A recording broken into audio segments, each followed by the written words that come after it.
నమస్కారం. లక్ష్మి చెప్పే కథలకు స్వాగతం. వీణులతో వీక్షించటానికి సిద్ధం కండి. ప్రియ సఖులు, ఇప్పుడు మనం ప్రముఖ సీనియర్ రచయిత శ్రీ పిఎస్ నారాయణ గారు రచించిన ఒక సూర్యుడు ఒక వెన్నెల ధారావాహిక నుండి 12వ భాగం వినేద్దామండి. సునీత దగ్గర నుండి కాగితాన్ని చేతిలోకి తీసుకున్న ప్రహ్లాదరావు తన గదిలోకి తీసుకువెళ్ళి కళ్ళు మూసుకొని కరిని స్మరించాడు. మహానుభావ, ఈ ఇంటి విషయంలోనూ మా చెల్లెల సొమ్ముల విషయంలోనూ విజయం సాధించాను. అసలు మొత్తం సొమ్ములన్నీ లాగించేద్దామనుకున్నాను, కానీ అసలుకే మోసం వచ్చేలా బెడిసి కొడుతుందేమోనని భయపడ్డాను. పరిగెత్తి పాలు తాగేదానికంటే నిలబడి నీళ్లు తాగటం ఉత్తమం కదా. ఒకటి తర్వాత ఒకటైతే బాగుంటుంది. పొలాల సంగతే నేనే ఏదో ఒకటి చేస్తానులే. కాస్త దారి చూపించు, నేను అల్లుకుపోతాను. నీ గుడికి ఖాళీ స్థలాలు ఎక్కడ దొరుకుతాయా అని వెతుకుతూనే ఉన్నాను, కానీ నిన్ను మోసం చెయ్యను. సునీత ఆయన వెనక్గా వచ్చి, నాన్న ఆ కాగితాన్ని ఎటివ్వు అంది. దేనికి? ఒక స్టవ్ వెలుగుతున్నది, రెండోది కూడా వెలిగించాలి అంది విసురుగా. నీకు అసలు బుద్ధి జ్ఞానం ఏమైనా ఉన్నాయా? గయ్యం లేచాడు. వయసు ఒక్కటే కాదే, మనిషికి కావాల్సింది బుర్ర కూడా. మీ మామయ్య అంత ఆప్యాయంగా నీకిస్తే వద్దని తిరస్కరిస్తావా? అసలు ముందు రవీంద్రకు చెప్పని ఈ విషయాన్ని. వాడు కూడా అలా ఇవ్వటానికి వీల్లేదు అంటే అప్పుడు ఆలోచిద్దాం ఏం చెయ్యాలో. నువ్వు మరీ మొండికేస్తే చచ్చిన మీ మామయ్య అత్తయ్య ఆత్మలు ఎంతగా క్షోభిస్తాయో ఆలోచించు. రవీంద్రకు తెలియకుండా మా బావ ఈ వీరునామా రాసి ఉంటాడని నేను అనుకోను. వాడికి చెప్పే చేసుంటాడు. కూతుర్ని ఒప్పించడానికి ఆయనకు అంతకు మించిన మరొక మార్గం కనపడలేదు. రవీంద్ర పేచీ పెట్టడనే నమ్మకం ఆయనకుంది. కాదు, అలాంటిది ఏమైనా జరిగితే అప్పుడే ఆలోచించవచ్చు. తండ్రి రాసిన వీలునామాని కాదనటం అతనికి అంత తేలికేం కాదు. తను దాన్ని చాలా పకడ్బందీగా తయారు చేశాడు. నమ్మకస్తుల చేత సాక్షి సంతకాలు పెట్టించాడు. తన బావ సంతకాన్ని దొంగ సంతకం, ఆ వీలునామా కల్పించింది అని ఈ భూమి మీద ఎవ్వరూ రుజువు చేయలేరు. ప్రహ్లాదరావు విసురుగా హాల్లోకి వచ్చాడు. ఫోన్ దగ్గరికి వెళ్ళి దాని పక్కనే ఉన్న నెంబర్ల పుస్తకం తెరిచి రవీంద్ర నెంబర్ చూస్తూనే ఫోన్ రిసీవర్ ఎత్తి ఆ నెంబర్ నొక్కసాగాడు. సునీత గడప దగ్గరే చిత్తరువులా నించుంది. అవతల రవీంద్ర లైన్లోకి రాగానే, నేను మావయ్యని మాట్లాడుతున్నానరా, కులాసానా అన్నాడు. ఆ కులాసానే మావయ్య, అక్కడంతా కులాసానా? చెప్పు, ఏమిటి విశేషాలు? విశేషాలు అంటే ఓ విషయం. నాన్న ఎప్పుడైనా నీకు తను వీలునామా రాస్తున్నట్టుగా చెప్పాడా? లేదు మావయ్య. ఆహా, ఏం లేదు. అత్తయ్య చదువుకునేటందుకు ఏదైనా పుస్తకం తెచ్చి పెట్టమంటే పైన ఉన్న నాన్న పుస్తకాల్లో నుంచి రామాయణం తెచ్చిచ్చాను. అందులో నాన్న రాసిన వీలునామా ఉంది. ఈ ఇంటిని తన కాబోయే కోడలు సునీతకు ప్రేమగా రాసిచ్చాడు. అటు మా చెల్లెల సొమ్ములు కూడా సగం రాశాడు. ఆహా, అలా అని కాదు. అది ఈ ఇంటి కోడలైతే ఎలాగో దానికే వచ్చేవి ఇవి. అలా కాని పక్షంలో దాన్ని తన కూతురుగా భావించి సగం ఇస్తున్నాను అని రాశాడు. అయినా ఆయన రాసింది నాకేమాత్రం నచ్చలేదురా. నువ్వు సునీతను చేసుకుంటే ఇలాంటి కాగితాలకు విలువే లేదు. నువ్వు చేసుకోవటం లేదు కాబట్టి దానికి ఎంత విలువ ఉన్నా నేను ఆ విలువను ఇవ్వదలుచుకోలేదు. అసలు ఆ ఆలోచన నాకు మనస్కరించడం లేదు. ఎవరి ఆస్తి వాళ్ళు అనుభవిస్తేనే ఆనందంగా ఉంటుంది. నేనే కాదు, సునీత కూడా ఇష్టపడటం లేదు. ఆ వీలునామాను నీకు పంపించేస్తాను, నీ ఇష్టం, నువ్వేం చేసుకున్నా సరే అన్నాడు చిన్నగా. అదేంటి మావయ్య అలా అంటావు? నాన్న ఎంతో మంచి పని చేశాడు. ఆయనకు అమ్మకు సునీత అంటే చాలా ఇష్టం, అందుకని అలా రాసుండొచ్చు. నువ్వు చెప్పిన విషయం వింటూ ఉంటే నాకెంత ఆనందంగా ఉందో తెలుసా? ఫోన్ సునీతకి నేను మాట్లాడతాను అన్నాడు. ప్రహ్లాదరావు గుండె దడ తగ్గింది. మేనల్లుడి మనస్తత్వం తెలిసినా ఆ దొరసానమ్మ మాయలో ఉన్నాడు కాబట్టి ప్రస్తుతం అతడికి కాస్త బెరుగ్గానే ఉంది. కూతురి ముందు బెంకంగా అన్న రవీంద్ర మాటలకు మనసు తేలిక పడగా నవ్వుతూ సునీతను పిలిచి ఫోన్ రిసీవర్ ఇచ్చాడు. బావ మాట్లాడతాడంట నీతో అంటూ. సునీత అన్యమనస్కంగానే ఫోన్ అందుకుంది. సునీత, మా నాన్న చేసిన అంత మంచి పనికి నాకెంతో సంతోషంగానూ తృప్తిగానూ ఉంది. ఒక విధంగా నీ విషయంలో నేను చేసిన తప్పును నాన్న కొంతవరకు సరిదిద్దాడన్నమాట. దాన్ని నీ వివాహ కానుకే అనుకో అన్నాడు. లేదు బావా, దాన్ని తీసుకోవటం నాకు ఇష్టం లేదు చెప్పింది. ఓకే, ఇప్పుడు ఇంకేం మాట్లాడొద్దు. నేను ఈసారి వచ్చినప్పుడు వివరంగా నీతో మాట్లాడతాను. దాని గురించి ఊరికి నేను రాద్ధాంతం చేయబోకు. ఎలా నడుస్తున్నది నీ కోర్సు? విశ్వం కలుస్తున్నాడా? కలుస్తున్నారు. రమ్య వివాహం అంట కదా, నాకు ఫోన్ చేశాడు రమ్మనమని. అవును, వారం రోజుల్లోకి వచ్చింది. మరి నువ్వు వస్తున్నావా? బహుశా రాలేకపోవచ్చు సునీ, సెలవు దొరకటం కష్టం. ఇంకేం విశేషాలు లేవు కదా అన్నాడు. ఏముంటాయి అంది నిర్లిప్తంగా. ఉంటాను మరి, బి హ్యాపీ. రవీంద్ర ఫోన్ పెట్టాడో లేదో జెన్నిఫర్ వచ్చి ఎక్కడి నుంచి అని అడిగింది రవీంద్రను. మా మామయ్య నాన్న రాసిన వీలునామా ఏదో దొరికిందిట. నాన్న ఒక మంచి పని చేశాడు. ఆ ఇంటిని మా అమ్మ సొమ్ములో సగభాగాన్ని సునీతకు రాశాడట. నీకు చెప్పాడా ఆయన అలా రాస్తున్నట్టుగా? నుదురు ముడివేసి చూస్తూ అడిగింది జెన్నిఫర్. లేదు. అయితే ఖచ్చితంగా అది ఫోర్జరీ డాక్యుమెంట్. ఎంత బెట్టు కట్టమంటే అంత కడతాను అంది కోపంగా జెన్నిఫర్. పగలంతా ఎండ కాసిన అర్ధరాత్రి దాటడంతో కాస్త చల్లబడింది. అప్పుడే చెట్లు తలలోపటం మొదలుపెట్టాయి. పెళ్లి పందిరంతా బోసిపోతున్నది. పెళ్లివారు అప్పగింతలైన తర్వాత పెళ్లి కూతురుని తీసుకుని వాళ్ళ ఇంటికి అరగంట క్రితమే వెళ్ళిపోయారు. మిగిలిన కొద్ది మంది దూర ప్రదేశాల నుంచి వచ్చిన బంధువులు చోటు దొరికిన చోట చాపలు పరుచుకుని నిద్రలోకి జారిపోతున్నారు. విశ్వం ఖాళీ అయిన షామియానాలో దిగులుగా కూర్చున్నాడు. తను ఎత్తుకు మోసిన చెల్లెలు ఈనాటి నుంచి పారాయిదైపోయింది. రమ్య వెళ్తూ ఉంటే అతనికి దుఃఖం ఆగలేదు. అన్నయ్యను చూస్తూ రమ్య నిభాయించుకోలేకపోయింది. ఆమె కంటి వెంట నీరు కారుస్తూనే తల్లిని అన్నయ్యను వదిలి వెళ్ళలేనట్టుగా వెనక్కు చూసుకుంటూ వెళ్ళి భర్త పక్కన కారులో కూర్చుంది. సునీత విశ్వం పక్కనే ఉంది. అతన్ని ఎలా ఓదార్చాలో ఆమెకు అర్థం కాలేదు. అప్పటికి అననే అంది, మీరే బెంబేలు పడిపోతే మరొక చోటికి, అందున కొత్త ఇంటికి కొత్త మనుషుల నడుముకి వెళ్తున్న అమ్మాయి ఇంకా ఎంత బాధపడాలి? మీరు నిగ్రహించుకోకపోతే రమ్య మరింత భయపడుతుంది అంటూ. చెల్లాయిని వదిలి నేను ఇంతవరకు ఉండలేదు అన్నాడు. విశ్వాన్ని అక్కడ ఒంటరిగా వదిలి లోపలికి వెళ్ళి గ్లాస్తో మంచినీళ్ళు తెచ్చింది. కాసింత తాగి మొహం కడుక్కోండి అంది గ్లాస్ అతనికిస్తూ. మీకు బాధ ఉందని నేను అనను, కానీ ఇది సహజం, తప్పదు. రేపు మీ ఇంటికి ఒక అమ్మాయి వస్తుంది. వాళ్ళ ఇంటిని వాళ్ళని అందరినీ వదిలి. దట్ ఈజ్ లైఫ్ అంటూ అతనికి ఎదురుగా కుర్చీలో కూర్చుంది. 2 నిమిషాల తర్వాత పాలున్నాయి, కాస్త టీ కలుపుకొస్తాను, రిలాక్స్ అవ్వండి అంటూ లోపలికి వెళ్ళిపోయింది. విశ్వం లేచి తల్లి ఎక్కడున్నదోనని చూశాడు. ఆమె ఆ షామియానాలోనే ఓ పక్కన మంచం మీద పడుకుని ఉంది. ఆమె దగ్గరికి వెళ్ళాడు విశ్వం. పాపం పొద్దుటి నుంచి కూర్చోకుండా పనిచేస్తున్నది ఆ అమ్మాయి. తీసుకెళ్ళి వాళ్ళ ఇంటి దగ్గర దించొస్తావా? వాళ్ళ పెద్దవాళ్ళు ఏమనుకుంటారో అంది ఆమె సునీతను గురించి. వాళ్ళ అమ్మకు చెప్పిందమ్మా, అప్పగింతలై రమ్య వెళ్ళేటప్పటికి చాలా పొద్దుపోతుంది, అంత దూరం అప్పుడు రావటం కష్టం, పొద్దున్నే వస్తానని. వాళ్ళు సరేనన్నారు అన్నాడు. ఆమె మంచం పక్కగా కుర్చీ లాక్కుని కూర్చున్నాడు విశ్వం. తన తండ్రి 10 ఏళ్ల క్రితం పోతే తల్లే తమనింత వాళ్ళం చేసింది. తండ్రి మిగిల్చిన దాంట్లోనే సంసారాన్ని గుట్టుగా ఈడ్చుకొచ్చింది. తన అదృష్టం బాగుండి తను సీఏ పూర్తి చేసి సంపాదన పరుడవగలిగాడు. చెల్లెలకి మంచి సంబంధమే తీసుకురాగలిగాడు. సునీత ఓ ప్లేట్లో 3 చిన్న గ్లాసులతో టీ తీసుకొచ్చి, కాస్త టీ తాగి పడుకోండి అత్తయ్య గారు, హాయిగా నిద్ర పడుతుంది అంటూ ఆమెకు ఒక గ్లాస్ అందించింది. ఈ కార్యం ఎలా అవుతుందోనని భయపడ్డాను. నువ్వు చేసిన సాయం నేను ఈ జన్మలో మర్చిపోలేనమ్మా. నువ్వు కాలు పెట్టే ఇంట్లో అందరూ సుఖ సంతోషాలతో ఉంటారు. నిజంగా రవీంద్ర దురదృష్టవంతుడమ్మా అంది. సునీత తల వంచుకుంది మాట్లాడకుండా. వాడు పిచ్చోడు. రమ్యకు పెళ్లి కానుకగా 500 సింగపూర్ డాలర్లు పంపించాడు. సుమారు 13,000. అంతకంటే వాడొస్తే నేను ఇంకా ఎంతగా సంతోషించేవాడినో అన్నాడు. ఈ మధ్యనే కదా వచ్చి వెళ్ళింది, సెలవు ప్రాబ్లం అన్నాడు బావ అంది సునీత. టీ తాగగానే ఖాళీ గ్లాసులు తీసుకుని లోపలికి వెళ్ళింది సునీత. విశ్వం లేచొచ్చి ఓసారి అటు ఇటు చూసి 2 కుర్చీలు వేసుకుని ఒక దాంట్లో కూర్చుని రెండో దాంట్లో కాళ్ళు పెట్టుకుని కళ్ళు మూసుకున్నాడు. టైం చూస్తే 2 అవుతోంది. నిద్ర ఎలాగూ పట్టదు. టెంట్ హౌస్ వాళ్ళ సామాన్లన్నీ షామియానాలో ఉన్నాయి. ఎంత గేటుకు తాళం వేసినా రేపు అవి అప్పచెప్పేటంత వరకు వాటికి జాగ్రత్తగా కాపలా కాయక తప్పదు. సునీత లోపల నుండి వస్తూనే, అదేంటి మల్లెపందిరి దగ్గర మడత మంచం ఖాళీగానే ఉంది కదా, వాల్చుకొని పడుకోండి అంది. మీరు పడుకోండి అది వేసుకుని, నేను దేని మీద పడుకున్నా ఈ రాత్రికి ఇంకా నిద్ర పట్టదు అన్నాడు. సునీత నవ్వింది. మీరు ఆ మూడ్లోంచి బయటికి రావాలి, ఓ పని చెయ్యండి. కాస్త చొరవ తీసుకుంటున్నట్లుగా ముందుకు వంగింది.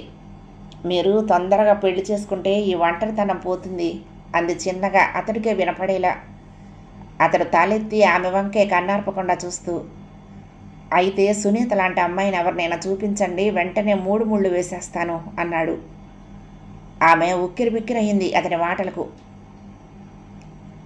ఉదయం 10 గంటలప్పుడు ఆపరేషన్ థియేటర్లోకి తీసుకువెళ్లిన రంగుల్ని సాయంత్రం 6 గంటలకు స్పెషల్ రూమ్లోకి తిరిగి తీసుకొచ్చారు. ఆమె వెంట డాక్టర్ కూడా వచ్చాడు. పూర్తిగా మగత నుంచి కోలుకోలేదు ఇంకా రంగులు. అప్పుడప్పుడు కళ్ళు తెరిచి అటు ఇటు చూస్తున్నా ఆమెకి ఏమీ అర్థం కావటం లేదు. నిద్ర వస్తున్నట్లుగా కనురెప్పలు బరువుగా వాలిపోతున్నాయి. కళ్ళు తెరిచి ఎదురుగా ఉన్న జెన్నిఫర్ను రవీంద్రను చూడాలనిపిస్తున్నా రెప్పలు నిలవటం లేదు. వారం రోజుల క్రితమే ముందున్న 3 ఎత్తుపళ్లను తీసేశారు. ముందు వాటి విషయం చూస్తేనే మంచిది అని చెప్పాడు డాక్టర్.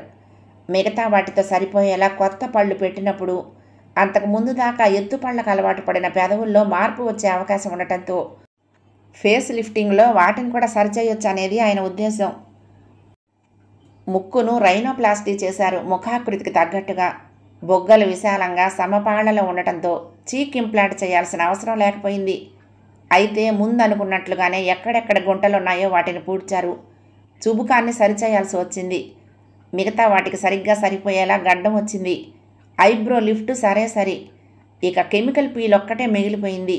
అన్ని అడ్జస్ట్మెంట్స్ తర్వాతే అది చేయాలనుకున్నారు. దానివలన చర్మంలో మార్పులు మరకలు అన్నీ పోయి నునుపుగా తయారవుతుంది. దానికి ఎక్కువ ఖర్చు కూడా కాదు. సిట్టింగ్కి $100-150 అవుతుంది. ఇంత ఖర్చు పెట్టిన తర్వాత దానికి వెనకాడవలసిన అవసరం లేదని డాక్టర్కి చెప్పింది జెన్నిఫర్. ఆయన ముందుగానే చెప్పాడు, ఏ ముఖమైనా చక్కగా ఉందా లేదా అనేది చూడాలి అంటే దాన్ని ముందుగా 3 భాగాలుగా విభజించాలి. నుదురు, మధ్య భాగం, గడ్డం. అవి సరైన పాళ్లలో ఉంటే సహజంగానే ముఖం అందంగా ఉంటుంది. ఆ అమ్మాయికి లాభం చేకూర్చింది అదే. కనుక మనం చేసే మిగతావన్నీ చిన్న చిన్న అడ్జస్ట్మెంట్స్ అన్నాడు. ఓకే, ఇవన్నీ మనం అనుకున్న ఎస్టిమేట్లోనే అవుతాయి కదా అంది జెన్నిఫర్. ష్యూర్, నేను చేస్తున్నవన్నీ ముందు మీకు చెప్పిన ఎస్టిమేట్లోవే. అయితే 1000 రిజర్వ్లో పెట్టుకోండి. సాధ్యమైనంత వరకు అవసరం రాకపోవచ్చు, కానీ మరీ అవసరం వస్తే అప్పటికప్పుడు వెతుక్కోవలసిన పని ఉండదు అన్నాడు. ఆయన చెప్పినట్లుగానే ఇంతవరకు ఖర్చు $10,000 దాటలేదు. డాక్టర్ ఓ 10 నిమిషాలు తీసుకోవలసిన జాగ్రత్తలు చెప్పి వెళ్ళిపోయాడు.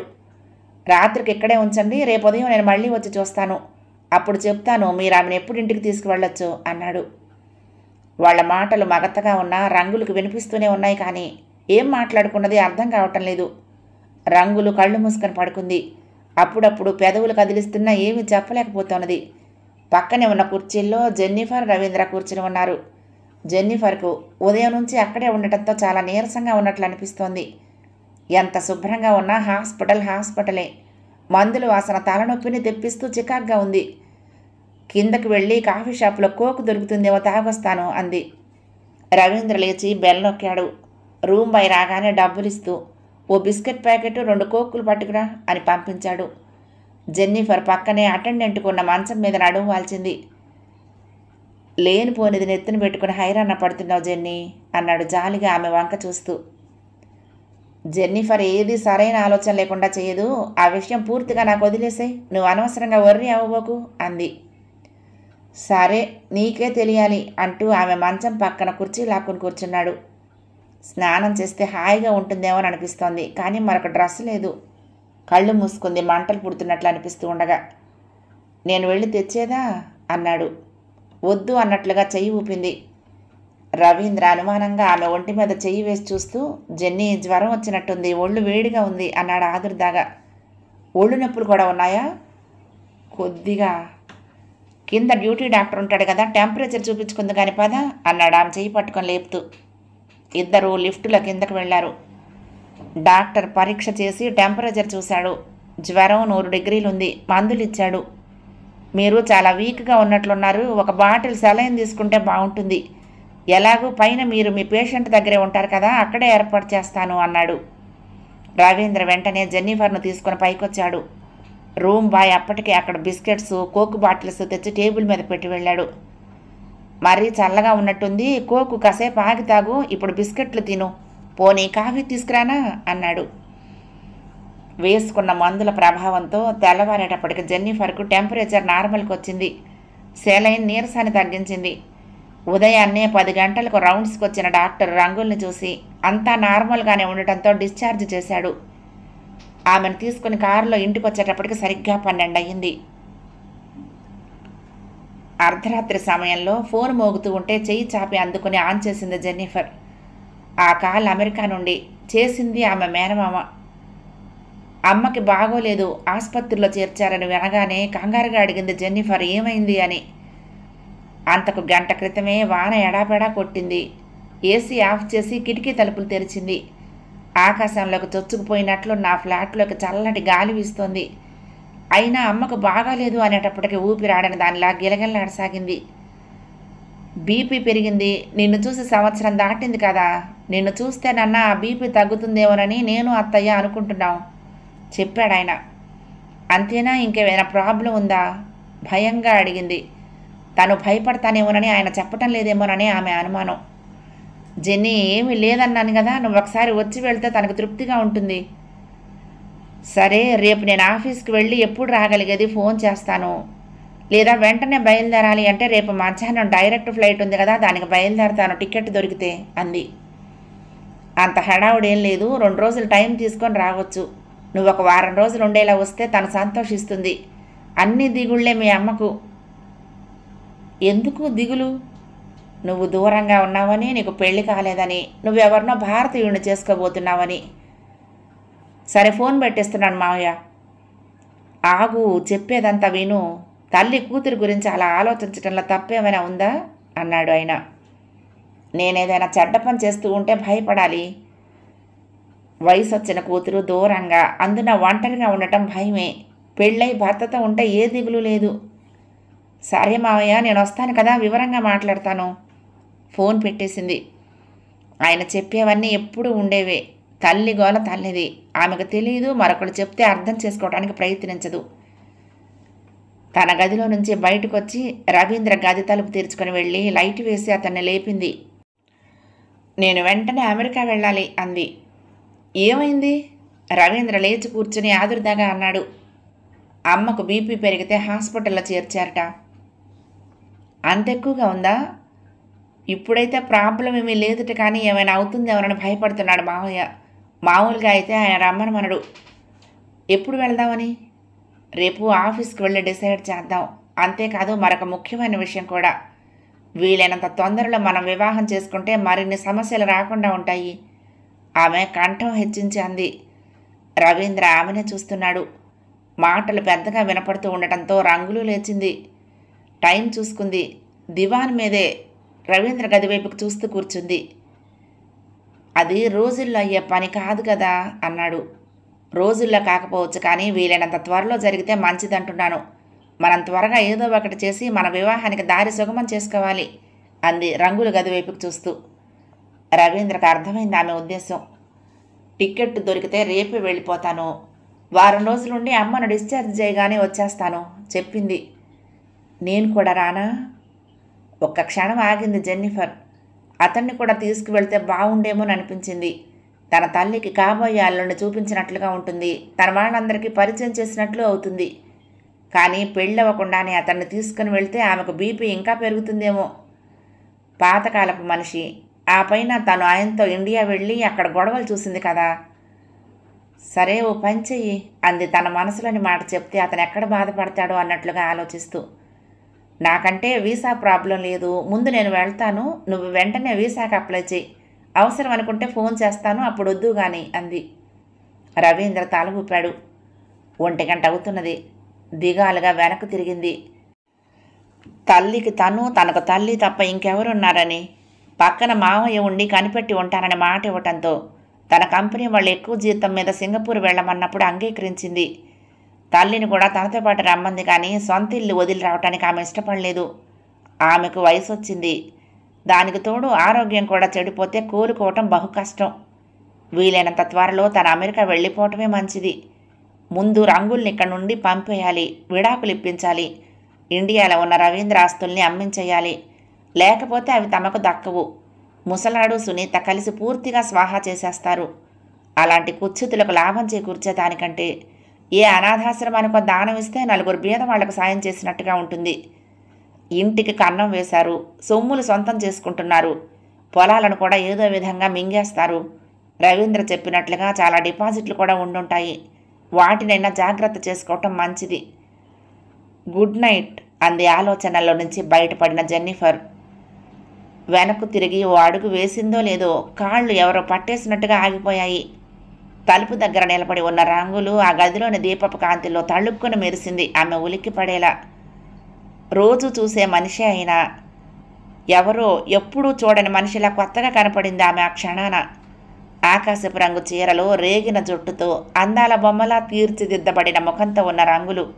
వాళ్ళని చూస్తూనే ఏమైంది అమ్మగారు, హడావుడి పడుతున్నారు అంది. ఆమె ఆసుపత్రిలో చేరటం, 4 రోజులకు ఒకసారి కలిసి ఆసుపత్రికి వెళ్ళటం, తన మీద ఆమె అరుపులు చికాకులు తాగటం, జెన్నిఫర్ దగ్గర రంగులకు ఇదివరకు బెరుగు తగ్గింది. ఆమె రూపాన్ని చూస్తూ ఆమె మాటలు వింటూ కలవరపడిపోయింది జెన్నిఫర్. తను అమెరికాకు వెళ్తే రవీంద్రను రంగులని ఒంటరిగా ఇంట్లో వదిలి వెళ్ళాలా? ఆమె భ్రుకుటి ముడిపడింది. వదినా. ఒక్క క్షణం ఎవరో అర్థం కానట్లు మౌనంగా ఉండిపోయింది సునీత. ఆ కంఠాన్ని గుర్తించిన వెంటనే కాస్త తత్తరపడింది. నేను వదిన రమ్యను బెంగళూరు నుండి రాత్రే వచ్చాను అంది సంతోషంగా. హాయ్, 15 రోజుల్లో తేనెచంద్రుణ్ణి జీవితాంతం గుర్తుండేలా ఎంజాయ్ చేశావా అంది సునీత. పో వదినా. గొంతు సిగ్గుతో ముడుచుకుపోతున్నట్లే ఉంది. ఆ అమ్మాయికి పెళ్ళైన తర్వాత అతడికి సెలవు దొరకపోవడంతో నెల రోజుల తర్వాత కానీ హనీమూన్కి వెళ్ళలేకపోయారు. హైదరాబాద్ నుండి కన్యాకుమారి దాకా చూసుకుంటూ వెళ్ళి మధ్యలో కొడైకెనాల్లో 2 చలిరాత్రులు రగ్గులో ముడుచుకుని ఆఖరికి బెంగళూరులో ఉన్న అతడి పిన్నిగారింట్లో ఓ రోజుండి వచ్చారు. ట్రిప్ ఏ ఇబ్బంది లేకుండా బాగా జరిగింది కదా. వీ ఎంజాయ్డ్ ఇట్ అంది రమ్య హాయిగా నవ్వుతూ. ఇప్పటికైనా తీరిక చేసుకుని ఒకసారి మీ శ్రీవారిని తీసుకొచ్చి మా గృహాన్ని పావనం చేస్తే ఆనందిస్తాను అంది సునీత. 1-2 రోజుల్లోనే వస్తాను వదిన చెప్పింది.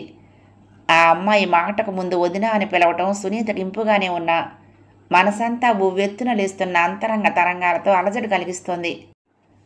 తప్పకుండా వస్తాను, వచ్చి నీ సంగతి ఏంటో తేల్చుకోవాలి అంది రమ్య.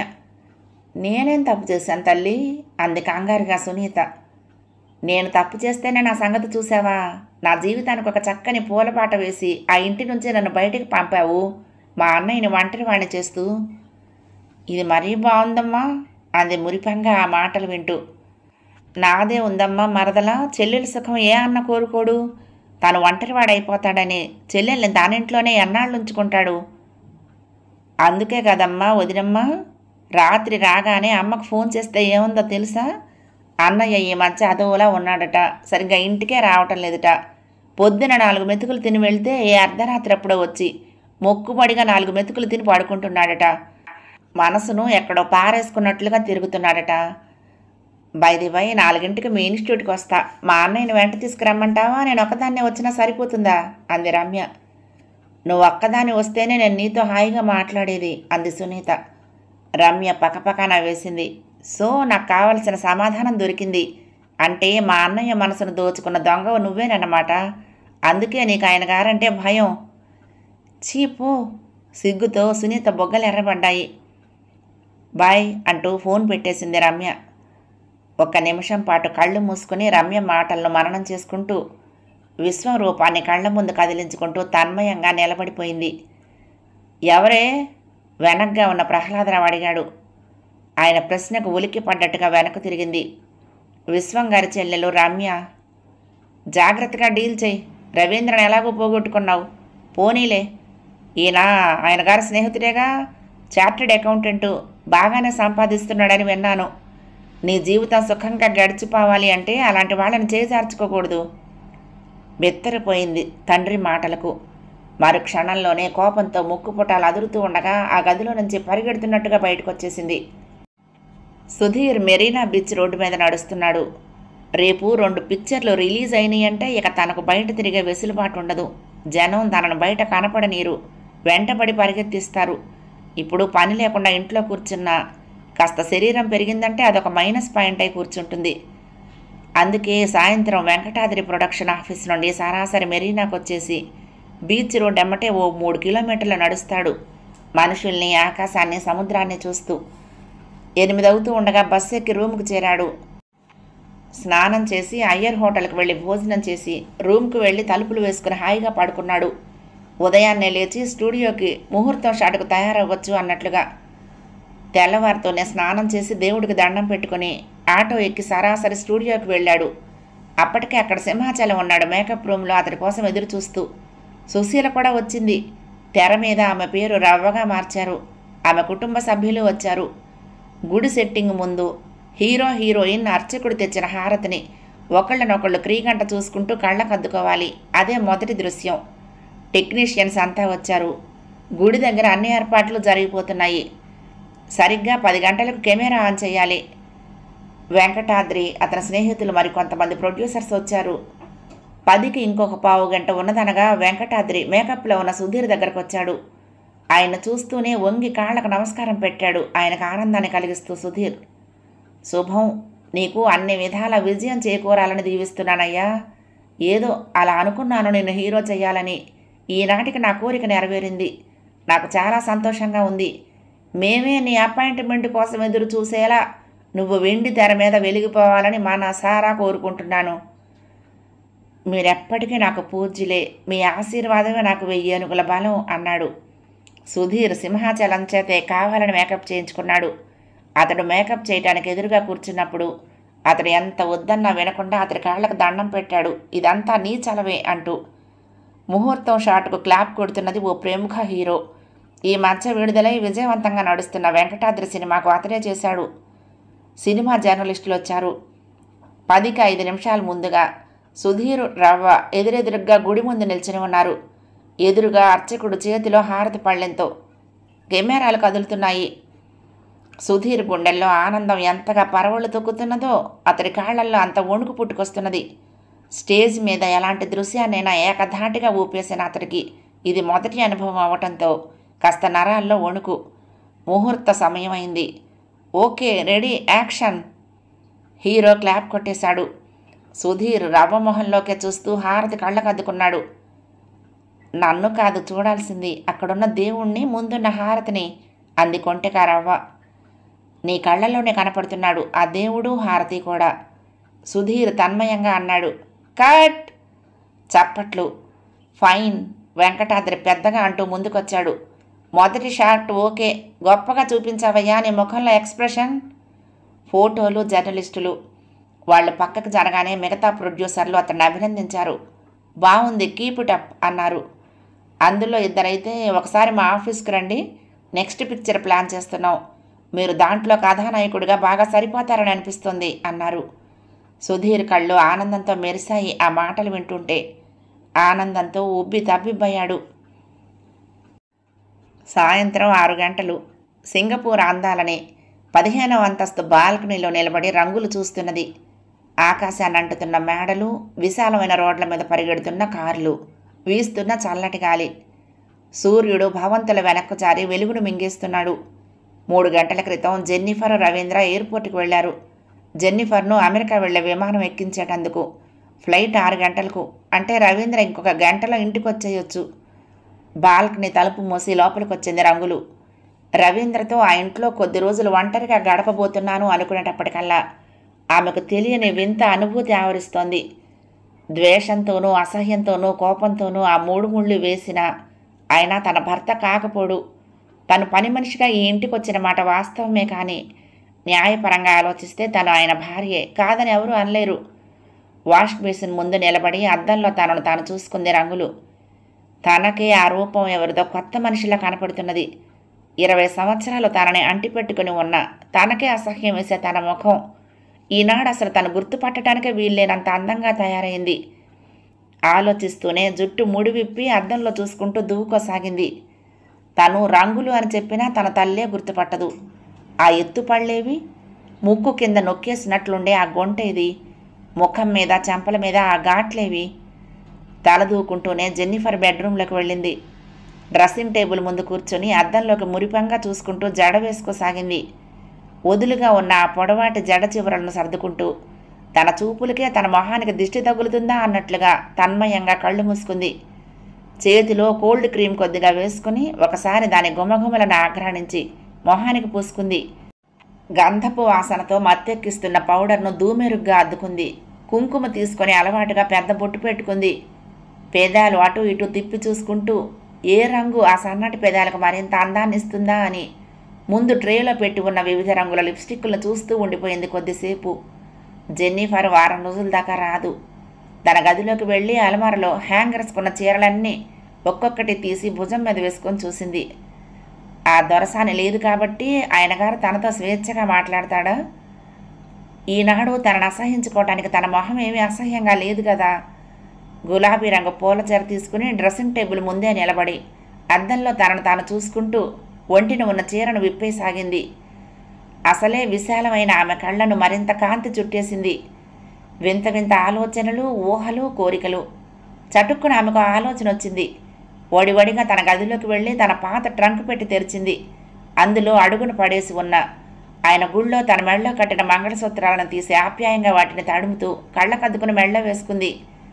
ఏదో ధైర్యం, ఏదో ఆవేశం. తన భుజం మీద చెంపల పక్కగా మృదువుగా ఎవరో తాగుతున్నట్లే అనిపించగా ఉక్కిరిబిక్కిరయింది. ఆయన గారు తనను దగ్గరకు తీసుకుంటే, తనను కౌగులించుకొని గుండెలకు హత్తుకుంటే, స్త్రీ సహజమైన కోరికలు ఆమె చెంపలను ఎర్రగా కందిపోయేలా చేశాయి. మరుక్షణంలోనే ఏదో ఆలోచన. తన రాక్షస మొహాన్ని మార్చి దేవతలా తీర్చిదిద్దినందుకు కృతజ్ఞతగా ఆయనకు తనను తాను అర్పించుకోవటంలో తప్పే ఉంది. ఒంటి మీద నుంచి విప్పిన చీరను మంచం మీద పడేసి తన శరీరాన్ని అద్దంలో చూసుకుంటూ తను ఎన్నుకున్న చీరను అందుకుంది. తన రూపాన్ని అద్దంలో చూసుకుంటూ సంతృప్తికరంగా నవ్వుకుంది. ఆయనకు వంకాయ కూర అంటే ఇష్టమని తను గమనిస్తూనే ఉంది.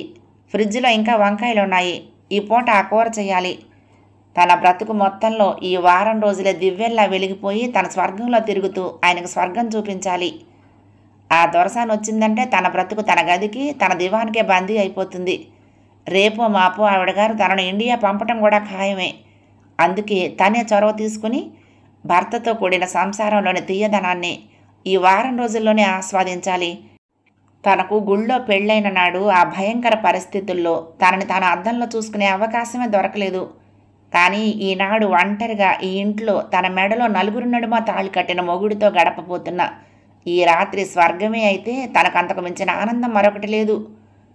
మరుక్షణంలోనే రంగుల మనసు కలవరపాటుతో గజిబిజి అయ్యింది. ఈ రాత్రి ఆయనకు దగ్గరై తనకి కొత్త రూపిచ్చిన దొరసానికి అన్యాయం చేస్తున్నదా? ఆ ఆలోచన వచ్చినప్పుడు ఆమె మొహం మ్లానమైంది. లేదు లేదు, ఈ కొద్ది రోజుల ఆనందాన్ని గుండెల్లో దాచుకుని శాశ్వతంగా వాళ్లకు దూరం అయిపోతుంది. ఏవైనా సరే ఈ రాత్రికి ఆయన గుండెల మీద తను తల పెట్టుకొని నిద్రపోవాలి. కాలింగ్ బెల్ మోగిన శబ్దమైంది. కాళ్ళు ఒక్కసారిగా వణకటం మొదలుపెట్టింది. తెలియని ఉద్విగ్నత. ముఖం చెమటతో తడుస్తున్నదా అనిపిస్తున్నది. రవీంద్ర లోపలికొస్తూనే తనను చూస్తూ, తన అందాన్ని చూస్తూ ఊహలతో ఆమె శరీరం అంతా తేలికై గాలిలో తేలిపోతున్నట్లే ఉంది.